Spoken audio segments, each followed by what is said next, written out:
I'd like to start by with a couple of thank yous. First, to my Club England colleagues here for putting in tremendous efforts and support during what has been a challenging week. And secondly, to the FA board. We've had tremendously strong support from that board. It's a 14-person board now, but they have provided a unified view and a tremendous level of backing. And I also want to just mention the level of football expertise on that board. We have people with huge knowledge of the game, and the guidance and help they've given during this period has been very important for me. I'd like to publicly thank Fabio Capello for all the work that he's done. He's provided us with 2 qualifications into major tournaments, the World Cup and now Euro 2012. And I just want to emphasize that all the way through his time with us and yesterday, he's behaved with dignity and honor. He is an honorable person. And I'm able to say that yesterday, not an easy day, we concluded matters with a handshake. Any reports of storming out are not true and a complete misrepresentation of fact. Now, I've been in football now for nearly 20 years, and I've got a good understanding of relationships with managers. And I do agree that the manager is the most important person in a football club or an organization like this.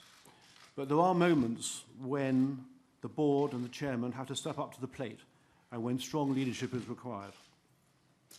I want to emphasize that Fabio has had 100% support from myself and the organization through his tenure here.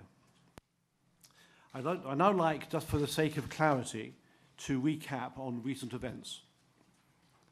We all believed that the John Terry case would be dealt with in March or April. When it was postponed, we were taken by surprise. I think everybody else was taken by surprise. And the board made a very quick and important unanimous decision regarding the captaincy. I informed Fabio on Thursday evening as soon as I could, once the decision had been made. You'll understand, with 14 people on the board, there's quite a lot of communication and phone calls necessary. And that communication with Fabio was made before the announcement on Friday morning. Fabio wasn't happy, but he accepted the board's authority on the matter. On Sunday, Fabio conducted an interview with an Italian broadcaster.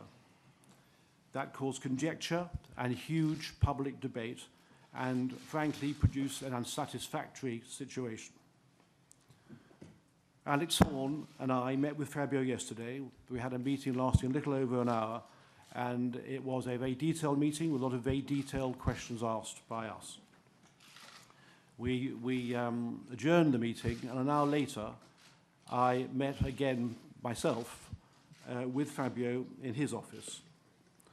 And it was at that time that he offered his resignation, and I, on behalf of the board, agreed that this was the right decision for the FA. I want to emphasize that the meetings were professional and amicable.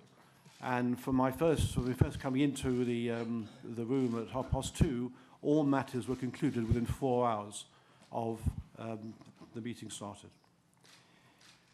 With regard to the future, and I think I know Adrian will speak about this in a bit more detail in a moment, but I'm very pleased to announce that Stuart Pearce will manage the England team for the Holland match.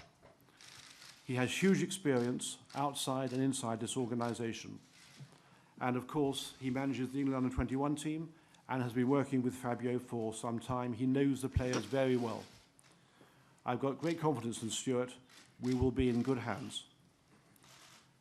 Our priority then will be to appoint a new England manager.